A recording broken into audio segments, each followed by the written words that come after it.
want to thank everybody for joining us tonight, and I would especially like to thank our sponsors, the Creative Writing Program here at UNC Asheville, the Cultural and Special Events Committee, the Literature Club, the Center for Jewish Studies, the Women's Studies Program, and Rivendell Magazine. I would also like to thank Malaprops, who are selling books out in the lobby tonight.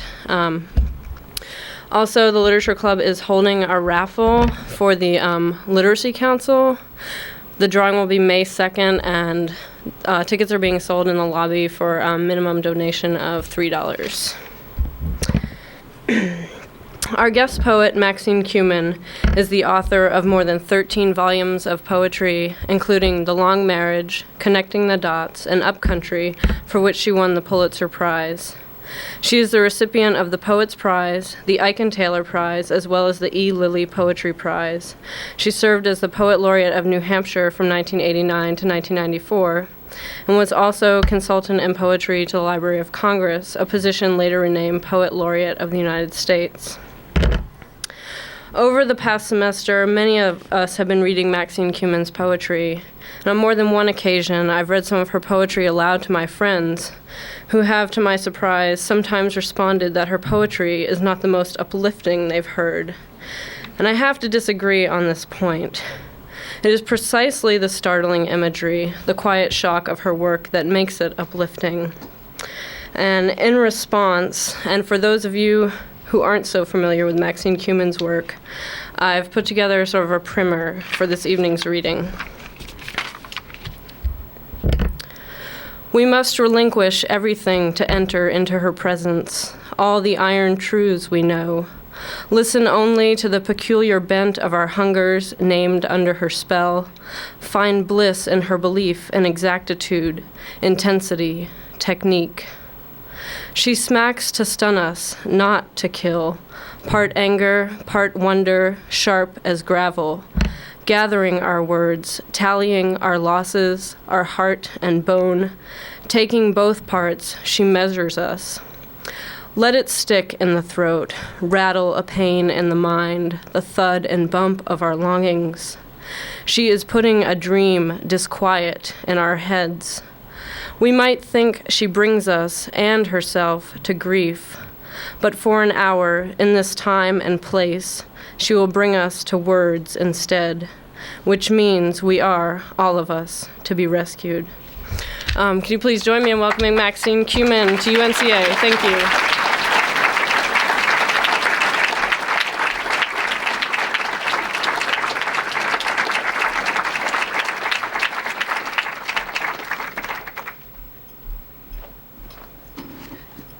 First of all, I have to say, wow. I mean, it's wonderful to see a room filled for poetry. And I'm very happy to be here. I feel as though I've been taken very good care of. We had a wonderful Q&A earlier today. It was quite lively. And Rick just took me out for dinner. I couldn't eat as much as I would have if I hadn't been reading tonight, but still it was wonderful. I'm going to start, I think, by reading a found poem from the Selected. It's called You Are in Bear Country. And it's a poem that I didn't really so much write myself as I did put together from a pamphlet that was passed out in all of the provincial parks in the Pacific, in the Canadian Pacific Northwest. It was a pamphlet on how to stay alive in this situation, and so the title of the poem and the title of the pamphlet are the same. I just want to check and make sure, is the sound carrying to the back? Yes? Yes, good. You are in bear country. The poet comes in at the end, but virtually everything else in this poem comes out of the pamphlet. They've been here for thousands of years. You're the visitor. Avoid encounters. Think ahead. Keep clear of berry patches, garbage dumps, carcasses. On woods walks, bring noisemakers, bells, clap hands along the trail or sing. But in dense bush or by running water, bear may not hear your clatter. Whatever else, don't whistle. Whistling is thought by some to imitate the sounds bears make when they mate. You need to know there are two kinds, Ursus arctos horribilis, or grizzly, and Ursus americanus, the smaller black, said to be somewhat less likely to attack. Alas, a small horribilis is difficult to distinguish from a large americanus. Although there is no guaranteed life-saving way to deal with an aggressive bear, some ploys have proved more successful than others. Running's a poor choice. Bear can outrun a racehorse. Once you are face to face, speak softly, take off your pack and set it down to distract the grizzly. Meanwhile, back slowly toward a large, sparsely branched tree. But remember, black bears are agile climbers, in which case a tree may not offer escape. As a last resort, you can play dead. Drop to the ground, face down. In this case, wearing your pack may shield your body from attack. Courage, lie still. Sometimes your bear may veer away. If not, bears have been known to inflict only minor injuries upon the prone.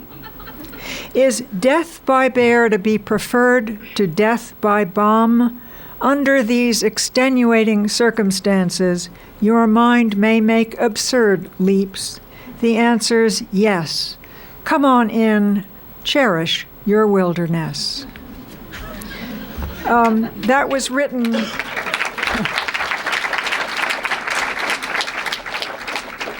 That was written well before the war with Iraq, or should I say the war in Iraq.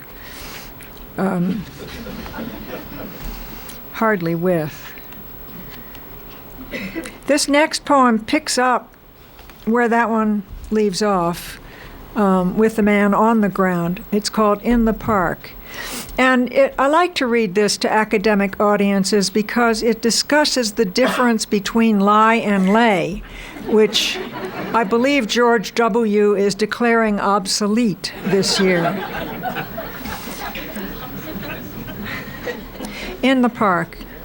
You have 49 days between death and rebirth if you're a Buddhist. Even the smallest soul could swim the English Channel in that time, or climb like a 10-month-old child every step of the Washington Monument to travel across, up, down, over, or through. You won't know till you get there which to do. He laid on me for a few seconds, said Roscoe Black, who lived to tell about his skirmish with a grizzly bear in Glacier Park. He laid on me, not doing anything. I could feel his heart beating against my heart. Never mind lie and lay, the whole world confuses them. For Roscoe Black, you might say all 49 days flew by. I was raised on the Old Testament. In it, God talks to Moses, Noah, Samuel, and they answer. People confer with angels. Certain animals converse with humans. It's a simple world full of crossovers. Heaven's an airy somewhere, and God has a nasty temper when provoked. But if there's a hell, little is made of it. No long-tailed devil, no eternal fire, and no choosing what to come back as. When the grizzly bear appears, he lays down on atheist and zealot.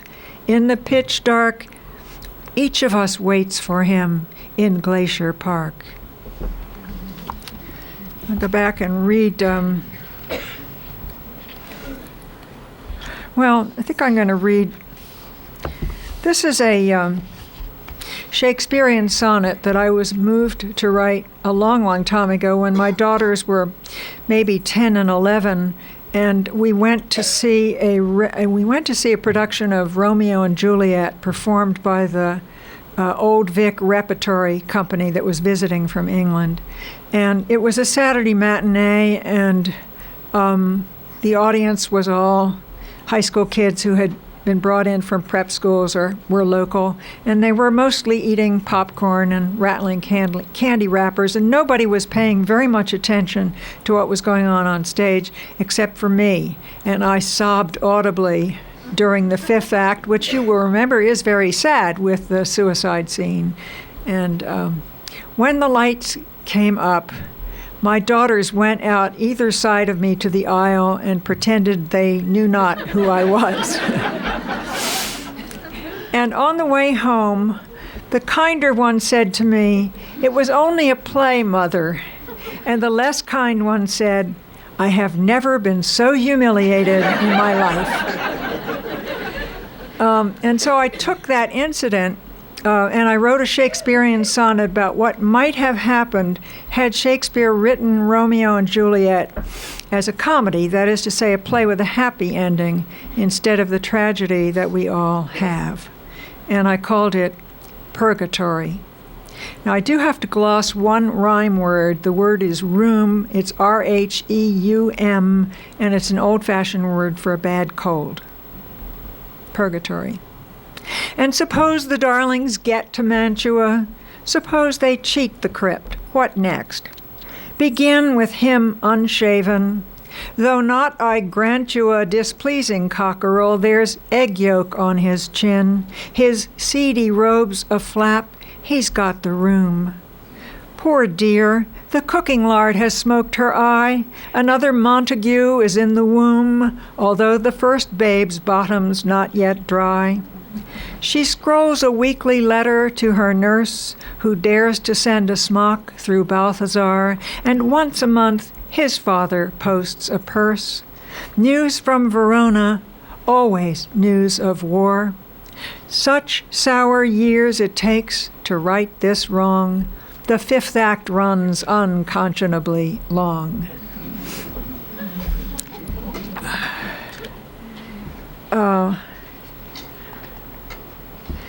The next poem, as you can see, I am an unregenerate formalist. I love working in rhyme, and I find it is for me at least, it is an enabler. And this one is written in rhyming couplets. This is one of my water poems. It's just called Morning Swim. But it goes back to a time in my adolescence when I had every fantasy that I would make it as an Olympic swimmer.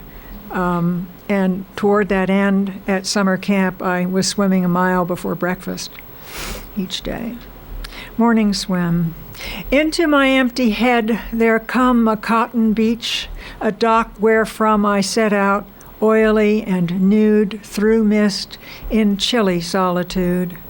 There was no line, no roof or floor to tell the water from the air. Night fog, thick as terry cloth, closed me in its fuzzy growth. I hung my bathrobe on 2 pegs. I took the lake between my legs. Invaded an invader, I went overhand on that flat sky. Fish twitched beneath me quick and tame. In their green zone they sang my name, and in the rhythm of the swim I hummed a 2/4 time slow hymn. I hummed, "Abide with me." The beat rose in the fine thrash of my feet, rose in the bubbles I put out slantwise, trailing through my mouth. My bones drank water, water fell through all my doors. I was the well that fed the lake, that met my sea, in which I sang, "Abide with me." Now, I promised I would read. This is always a problem.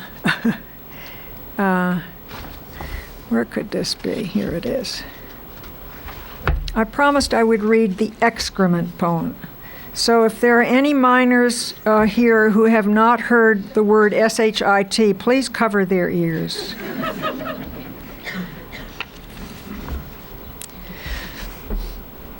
This was inspired, of course, by our own manure pile, which I have written about extensively. I have a poem called The Brown Mountain.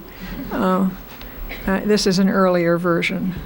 The excrement poem. It is done by us all as God disposes, from the least cast of worm to what must have been, in the case of the brontosaur, say, spoor of considerable heft, something awesome. We eat, we evacuate, survivors that we are.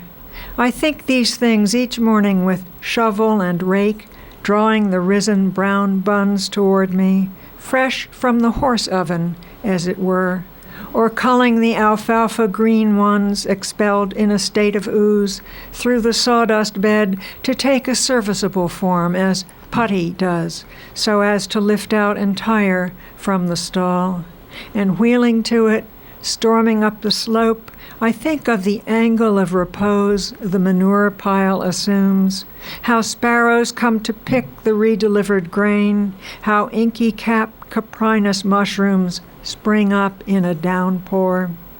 I think of what drops from us and must then be moved to make way for the next and next. However much we stain the world, spatter it with our leavings, make stenches, defile the great formal oceans with what leaks down. Trundling off today's last barrow full, I honor shit for saying, we go on.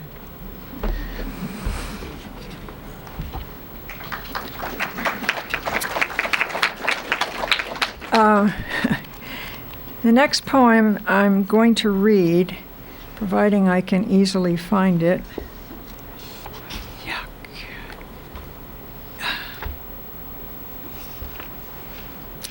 Well, there's another way to do this. There's an index back here. I think I'll do that. I see what happened is I gave my nicely thumbed and annotated paperback away to somebody at the last reading after the last book had been sold. And so I'm working from a new one, and it doesn't have any creases. So, all right, 141. This is a little poem. I wrote it for my mother's 82nd birthday. It's called Birthday Poem, but it's really my what should I call it? It's my sexual misinformation poem. Because it's an obsolete poem because any bright 2-year-old now can tell you where babies come from. But when I was a child, there was a quite elaborate mythology surrounding this subject. And I took what I was given, as you will now hear in the poem. Birthday poem. I am born at home, the last of 4 children. The doctor brings me, as promised, in his snap-jawed black leather satchel. He takes me out in sections, fastens limbs to torso, torso to neck stem, pries mama's navel open, and inserts me head first. Chin back, I swim upward, up the alimentary canal, bypassing mouth and nose holes, and knock at the top of her head to be let out, wherefore her little bald spot. Today my mother is 82, splendidly braceleted and wigged. She had to go 4 times to the well to get me. I always loved that, being sort of hauled along and meeting an old friend of my mother's who would then say, "Is this your baby?" And my mother would say, "Yes, I had to go 4 times to the well to get her." I always loved that. Well, I'm going to try to get out of this book, but I'll read Nurture, which was the title poem of a collection long since out of print and mostly reprinted here. It's not true about the wild child, incidentally. There has never been a documented case. There's been a lot of literature, but none of it is true. Nurture. From a documentary on marsupials, I learn that a pillowcase makes a fine substitute pouch for an orphaned kangaroo. I am drawn to such dramas of animal rescue. They are warm in the throat. I suffer, the critic proclaims, from an overabundance of maternal genes. Bring me your fallen fledgling, your bummer lamb. Lead the abused, the starvelings into my barn. Advise the hunted deer to leap into my corn. And had there been a wild child, filthy and fierce as a ferret he is called in one 19th century account, a wild child to love, it is safe to assume, given my fireside inked with paw prints, there would have been room. Think of the language we two, same and not same, might have constructed from sign, scratch, grimace, grunt, vowel, laughter our first noun, and our long verb, howl. See if I can depart. Yeah, I'm going to depart the selected. I'd like to go back to Looking for Luck. You're not supposed to have a favorite book, but I'm very fond of this book because thematically it seems, in a way, the most put together to me. It's so much about looking for luck and often finding it. So I'm going to read the little title poem called Looking for Luck in Bangkok. This is perhaps no longer true in the city, which has become very westernized, but you don't have to go very far outside the city to an open-air market to find precisely this scene. Looking for luck in Bangkok. Often at markets I see people standing in line to walk under an elephant. They count out a few coins, then crouch to slip beneath the wrinkly umbrella that smells of dust and old age and 1,000 miracles. They unfold on the other side, blessed with long life, good luck, solace from grief, unruly children, and certain liver complaints. Conspicuous Caucasian, I stoop to take my turn. The feet of my elephant are stout as planted pines. His trunk completes this honest structure, this tractable, tusked, and deeply creased, endangered shelter. I squat in his aromatic shade, reminded of stale bedclothes, my mother's pantry shelves of cloves and vinegar, as if there were no world of drought. No parasites, no ivory poachers. My good luck running in as his runs out. You might ask yourselves whether there will be elephants for your children or your grandchildren. And this is a little self-indulgent, but I'm going to read this poem called Praise Be. Was our next to last of the 10 foals that we raised. Her sister Hallelujah followed her the following year. When we were expecting a foal, I used to move down to the barn and sleep on top of the sawdust pile. I would go down a week before due date, and I had a trouble light that I could hang up overhead, and I usually had a flask with a little coffee well laced with brandy and a book to read. And this particular occasion, the gestation period, I should say, for a mare is 11 months. But this mare hung on to this baby for 2 weeks past due date. So I was 21 nights on the sawdust pile, and that gets pretty old. And then, contrary to normal events, she foaled in the daytime. So my husband came in and said, she's in the first field and there's a leg sticking out. And I said, is it a front leg or a hind leg? And he said, I can't tell. And she followed him in, and her stall, I hadn't cleaned her stall yet, which was the big foaling stall, so she went into the one stall I had cleaned, and that's where this poem starts. Praise be. 11 months, 2 weeks in the womb, and this one sticks a foreleg out, frail as a dowel, quivering in the unfamiliar air, and then the other leg cocked at the knee at first, then straightening, and here's the head, a big blind fish thrashing inside its see-through sack, and for a moment the panting mare desists, lies still as death. I tear the caul, look into eyes as innocent, as skittery as minnows. 3 heaves, the shoulders pass, the hips emerge, fluid as snakes the hind legs trail out glistering. The whole astonished filly, still attached, draws breath and whinnies a treble tremolo that leaps in her mother, who nickers a low-key response. Let them prosper, the dams and their sucklings. Let nothing inhibit their heedless growing. Let them raise up on sturdy pasterns and trot out in light summer rain onto the long, lazy, unfenced fields of heaven. I'd like to read one other, I think, poem from this early book. It should open right to it. There it is. It is, folks, a double villanelle, and I'll never write another one.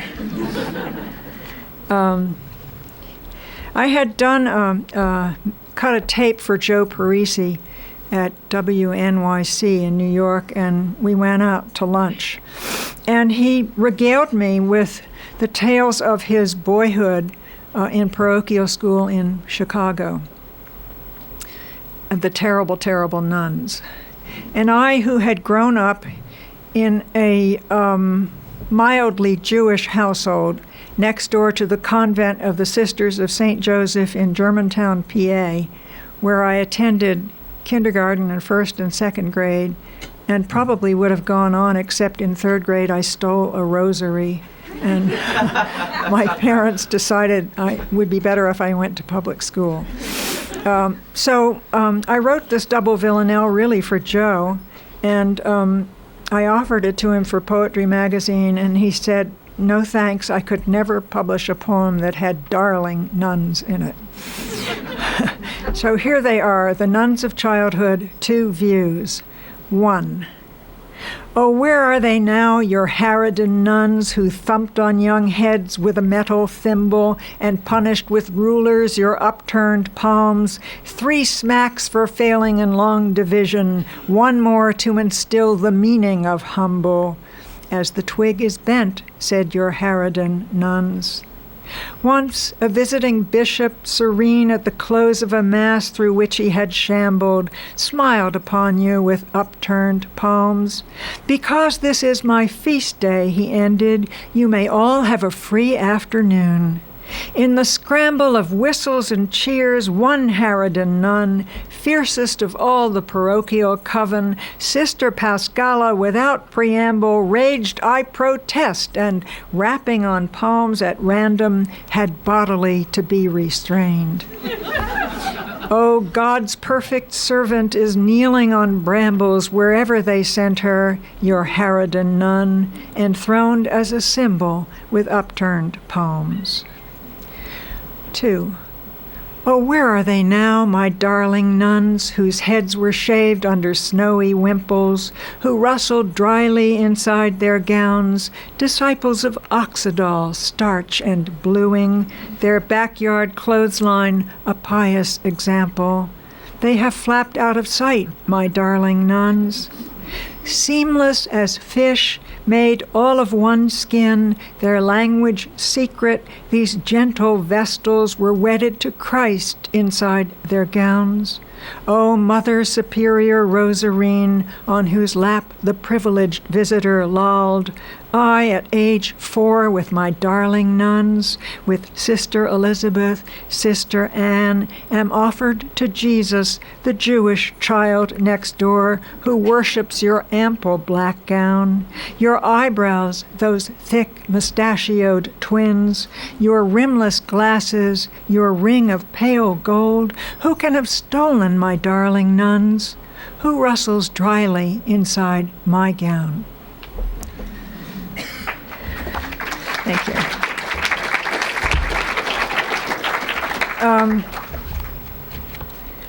Actually, I'm going to come back to connecting the dots at the end. So I'll go and read a couple of poems from The Long Marriage, which is just out in paperback. I'm happy to tell you. I mean, I was sent a copy. my editor said fresh off the press, but my package of the other 14 have not yet arrived. So since this is such an educated audience and you've all read some of the Romantic poets, I'm going to read Skinny Dipping with William Wordsworth. And there are a lot of quotations from Intimations of Immortality and Preludes, and I'm just going to go like this when I come to a quote, okay? You'll hear it anyway. We had this discussion about, can poetry change the world for the better? That was part of the Q&A today. And I said, I promised that I would read this poem in partial answer. Skinny Dipping with William Wordsworth.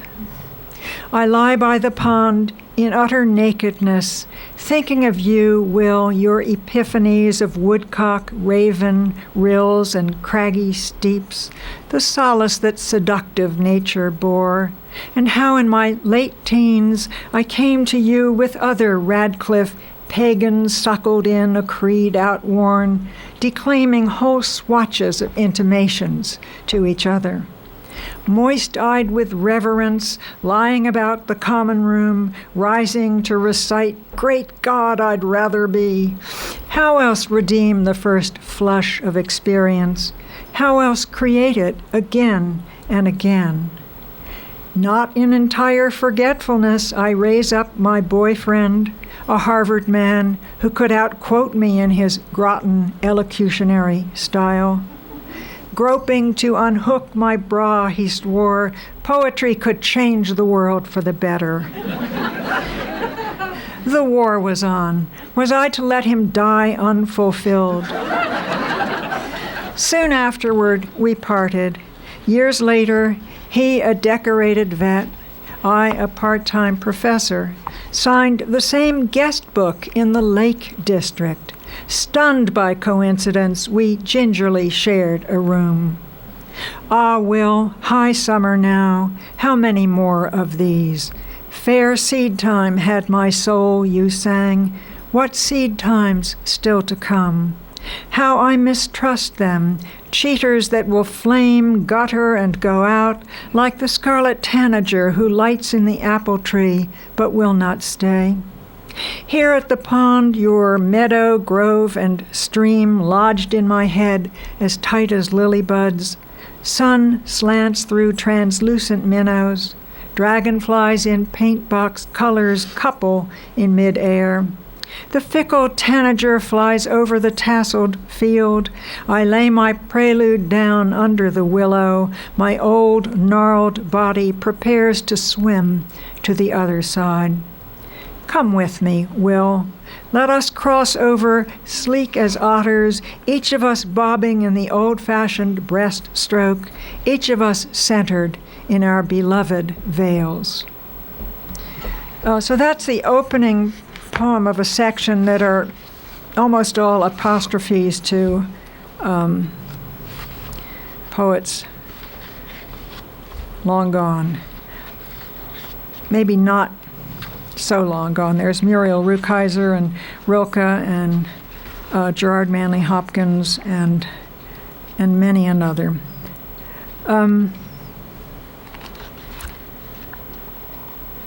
Well, having mentioned the Brown Mountain, I think it behooves me perhaps to read it. I guess you would call this my anti-pastoral pastorals. I don't like to be characterized as a pastoral poet, so this is what happens. The Brown Mountain. What dies out of us and our creatures, out of our fields and gardens, comes slowly back to improve us. The entire mat of nasturtiums after frost has blackened them. Sunflower heads the birds have picked clean. The still sticky stalks of milkweed torn from the pasture. Coffee grounds, eggshells, moldy potatoes, the tough little trees that once were crowded with Brussels sprouts. Tomatoes cat-faced or bitten into by inquisitive chipmunks. Gargantuan cucumbers gone soft from repose. Not the cornstalks and shucks, not windfall apples. These are sanctified by the horses.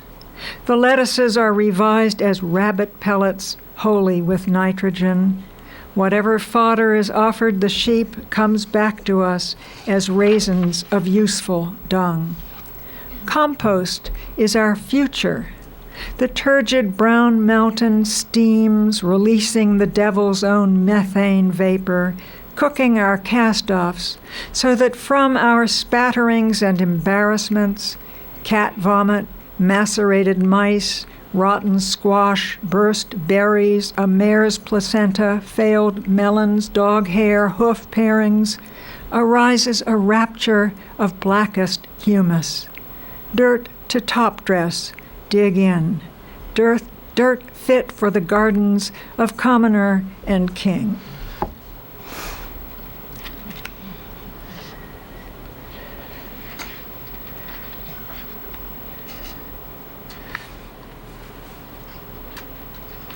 I'm going to read two poems from my 3 months in the rehab hospital. I suffered a near-fatal horse carriage driving accident in July of '98, which is why if you look at me, you'll see that I list to the left and I can't turn very well to the right.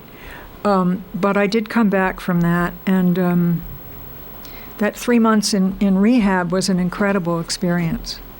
So I'm going to read two. The first one is called The Woman Who Moans, and the title goes on into the poem. The woman who moans is not in pain. She is making the sounds of speech. She drums her heels, a child strapped against her will in the stroller. Perhaps she protests.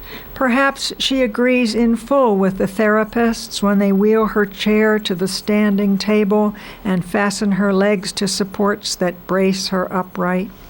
See how she clings to the tabletop? Whether she begs or resists release is hard to tell from the song she sings, moans that ascend to a blackbird's warble. Eventually, restrained like a pup on a leash, she will learn once again to walk. One on each side, they will hold her up by her voyaging belt, but the sounds she emits will not change. The fault line in her brain will continue to gape, and the bus, the 42nd Street bus that caught her mid-step and hurled her aloft, will go on transporting the rest of us. And this one is called Grady, who lost a leg in Korea, addresses me in the rehab gym. Many of you here tonight are not old enough. Seems incredible to me that so much of my life is history and that I am part of history. But we did go to war with Korea in 1950, and that war lasted until 1954. So here he is, a man in his, A man in his early 50s, very early 50s, perhaps. Oh no, maybe he's not. Maybe he's older even than that.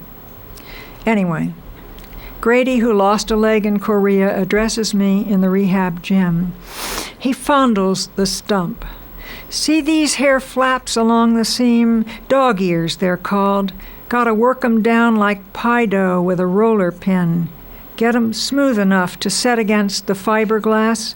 It's light as eggshell. Go on, try my leg. Pick it up. Never could wear the one they fit me to at the VA. Mostly metal, weighed a ton to cart around. But now, nodding at another amputee practicing between the parallel bars, I'm gonna give it another try. Grady calls me Parrot Head, the metal cage that holds my broken neck.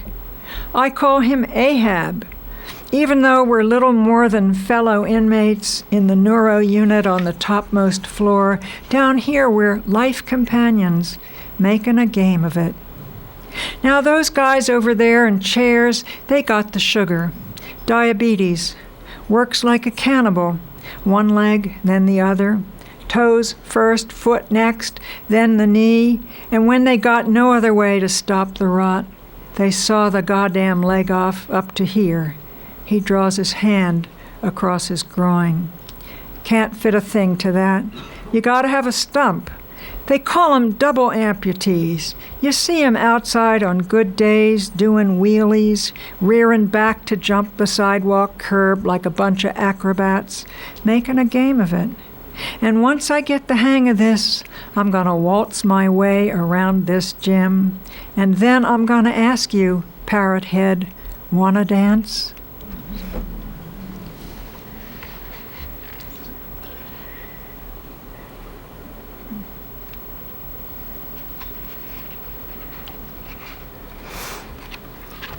Well, let's see what feels readable. I guess, in a way, this is a political poem. It's called Want. I have an enormous prejudice against people who go out and buy pedigreed AKC dogs when we're putting to death millions of dogs every year in this country. And because my daughter is with the United Nations High Commissioner for Refugees, I've gotten to know an awful lot of these people who come and go from Africa, from South, from various ports of call, and invariably they bring back a dog. That's the point of my story, and that sort of gave rise to this. It's called Want.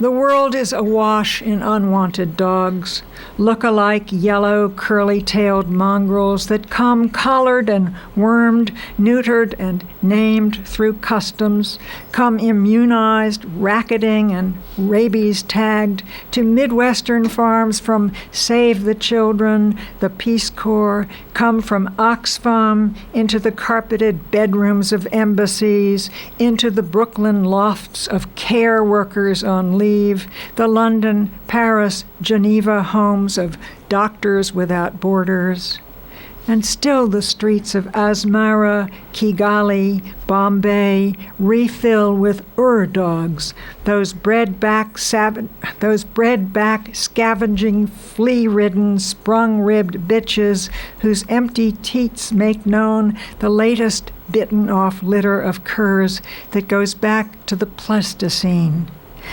And what of the big-headed, stick-figured children naked in the doorways of Goma, Luanda, Juba, Les Hant, or crouched in the dust of haphazard, donkey-wide tracks that connect the named and the nameless hamlets of Want? There will always be those who speed past unbeguiled.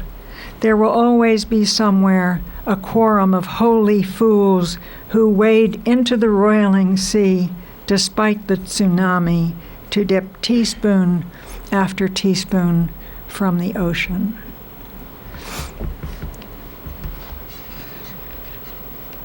As you can tell, we've had a succession of rescue dogs, and maybe some of you have too. This is the title poem, The Long Marriage. I don't know if I need to gloss Glenn Miller, but I'll take a chance that maybe I should. No, people are shaking their heads saying we all know about Glenn Miller and how he was killed when his plane crashed crossing the English Channel on his way to play for the American troops in France. This is World War II, the last so-called good war. The Long Marriage. The sweet jazz of their college days spools over them, where they lie on the dark lake of night, growing old unevenly. The sexual thrill of Pee Wee Russell's clarinet, Jack Teagarden's trombone, half syrup, half sobbing slide.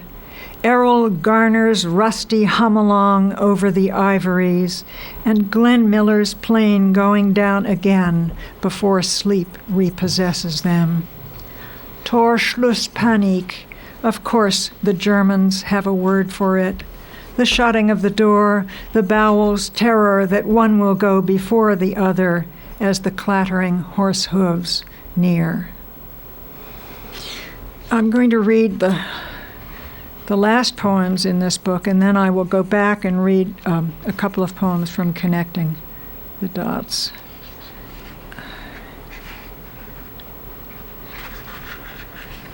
Well, I'm going to read 3 poems. The first one is called The Ancient Lady Poets. And I guess I should say that it's about my relationship early on with Anne Sexton. We were best friends for 17 and a half years until her suicide in 1974. And here we are. This was our fantasy. The Ancient Lady Poets. I, who alone survived, moved through my old age like a camera in the hands of a hardcore realist, bending over knuckle bones on the lawn or the rot of a long-dead red squirrel after the snow has melted. The landscape of my body up close is one of snags and glaciations. You can see the path of a forest fire that devoured one breast, leaving the other shyly hanging in space.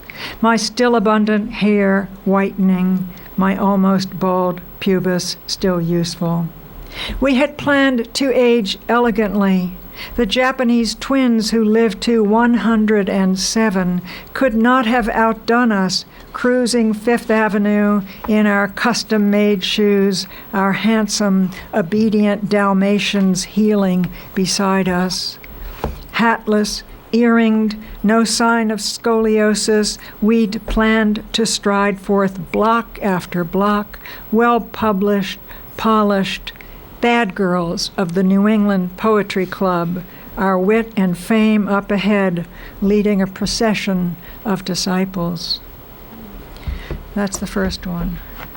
The second one is 3 little vignettes. It's called 3 Dreams After a Suicide. 1. We're gathered in the funeral home, your friends who are not themselves especially friends, with you laid out on view in the approved fashion, wearing the bright red reading dress with cut glass buttons that wink at the ceiling, when you spring like a jack-in-the-box from the coffin, crying, "Boo, I was only fooling." 2. After the terrible whipping, you are oddly pleased with yourself, an impenitent child, the winner.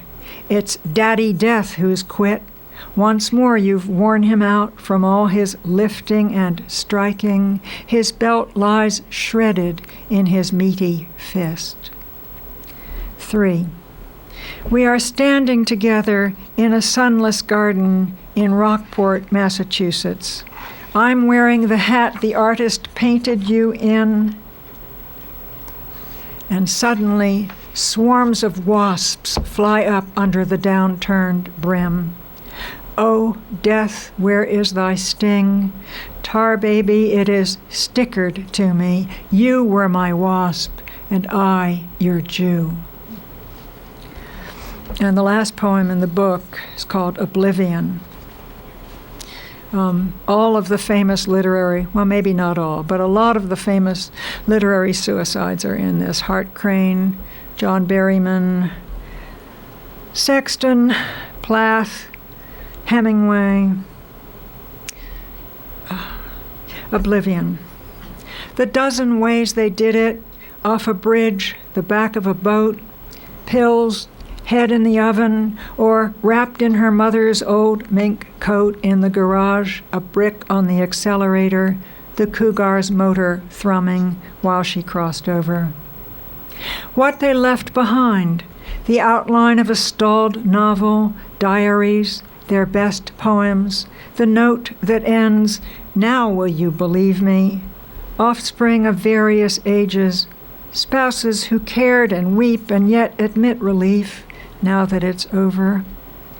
How they fester, the old details, held to the light like a stained glass icon, the shotgun in the mouth, the string from toe to trigger, the tongue a blue plum forced between his lips when he hanged himself in her closet. For us, it is never over. who raced to the scene, cut the noose, pulled the bathtub plug on pink water, broke windows, turned off the gas, rode in the ambulance, only minutes later to take the body blow of bad news. We are trapped in the plot, everyone. Left behind, there is no oblivion. Now I'm going to go back to dots. Thank you.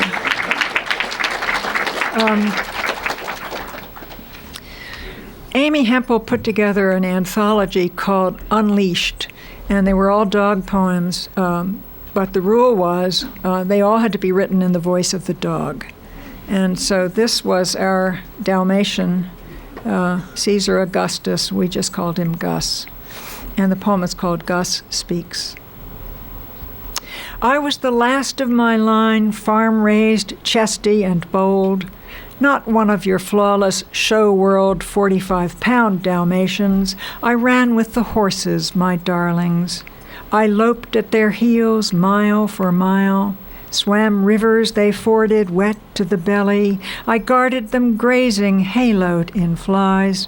Their smell became my smell. Joyous, I ate their manure. Its undigested oats, still sweet, kept me fit. I slept curled at the flank of the fiercest broodmare. We lay, a study in snores, ear flicks, and farts in her stall, until she came to the brink, the birth hour of her foal. Then she shunned me cruelly. Spring and fall I erred over and over, skunks were my folly. Then I was nobody's lover. Shut out and lonely, I rolled in dung and sand. Late March, the pond too cold for frogs, I broke through ice skim. Sun danced on the shards. My heart burst. I dropped out of sight. For a week they whistled me home. My body sank and then rose like a birch log, a blaze of white against spring green. Now I lie under the grasses they crop, my own swift horses, who start up and spook in the rain without me, the warm summer rain. I guess I have to read chores, don't I? For those of you who were not at the Q&A today, I'll explain that I wrote this poem as a kind of tribute to my husband. This is an annual chore, the unloading of a trailer truckload of sawdust, which we use for bedding for the horses. And we always set it up with friends and 6 packs of beer, and it's a jolly occasion. And this particular year, we had no advance warning that the truck was coming, and our house guests had just gone down the hill, and up came the trailer truck, and Victor did it all on his own. So this is his poem. It's called Chores. All day he's shoveled green pine sawdust out of the trailer truck into the chute. From time to time he's clambered down to even the pile. Now his hair is frosted with sawdust. Little rivers of sawdust pour out of his boots. I hope in the afterlife there's none of this stuff, he says, stripping nude in the late September sun, while I broom off his jeans, his sweater flocked with granules, his immersed in sawdust socks. I hope there's no bedding, no stalls, no barn, no more repairs to the paddock gate the horses burst through when the snow avalanches off the roof.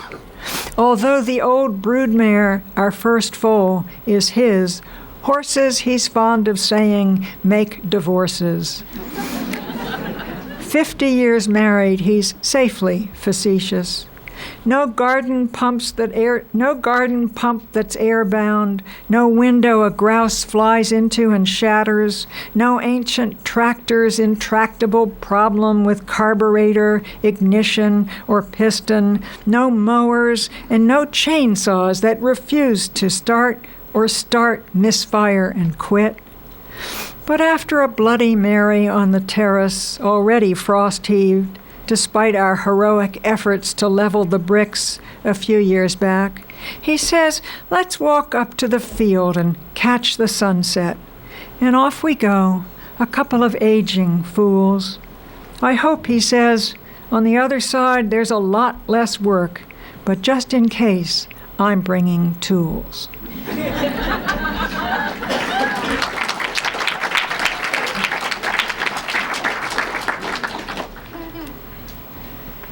Another sonnet. I talked about this a little bit earlier today. It's called Cross-Country Skiing.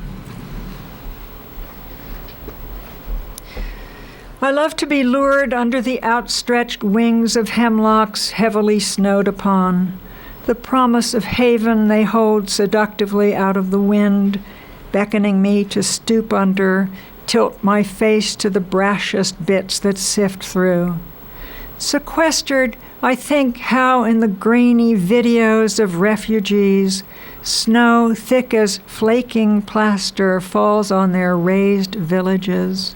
Snow forms a cunning scrim through which the ill-clad, bent under bundles of bedding and children, appear nicely muted, trudging slow motion to provide a generic version of misery and terror for those who may step out of their skis to sit under hemlock wings in all-American quiet. I guess now we're going to see the grainy videos. Instead of the snow, it'll be the sand. I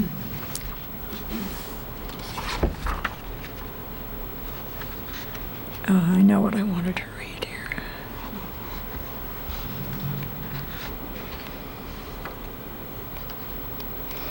Okay, I'm going to read just, I think, 2 more poems. I've been here a long time. You've been very patient. This is called The Height of the Season, and this is August, probably the end of August in New Hampshire. Once a time is how the baby asks for a story, wandering from person to person, patiently seeking a teller of 3 Bears or Riding Hood to take him in. Clutching the book, he pleads with his 9-year-old cousin, once a time, have it, meaning to solve the mystery of words he has come to love, but cannot unlock. Once, when my father's heart was starting to stop, I took him blackberry jam, and we sat in his cubicle in the Pennsylvania Graduate Hospital, spreading its sugar on saltines. Not so much a study in contrasts as a way safely to touch. I was glad that my father died. I was glad that my father had died, his optimism intact, the year before Jack Kennedy was shot, and Jackie sat wiping his blood and brains from her suit. Glad that my father was spared that televised vision. In Once a Time, a different language is spoken.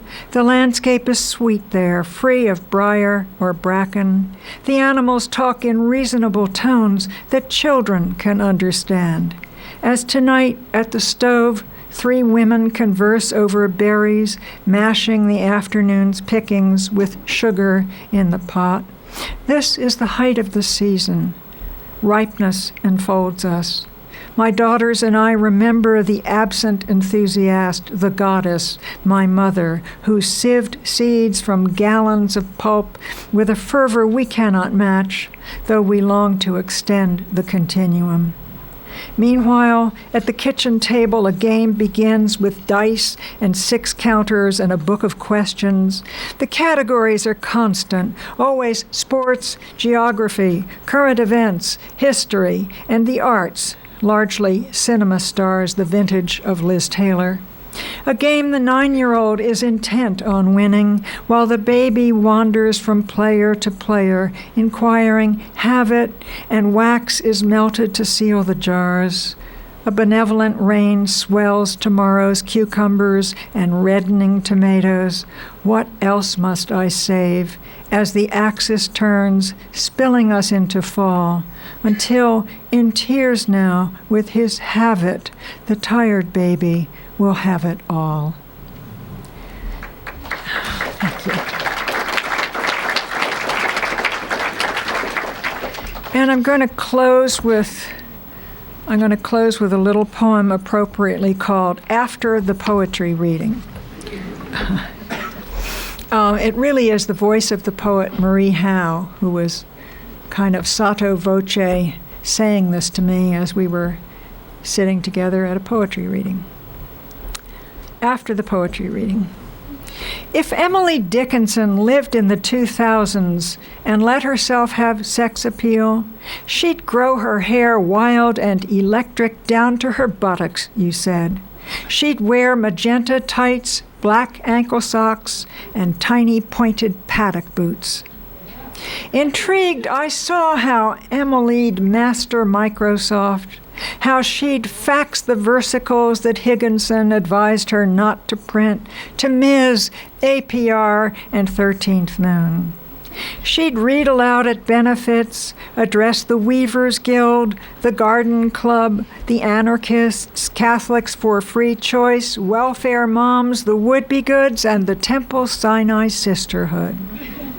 Thinking the same thing, silent, we see Emily flamboyant. Her words for the century to come are pithy, oxymoronic. Her fly buzzes me all the way home. Thank you all very much.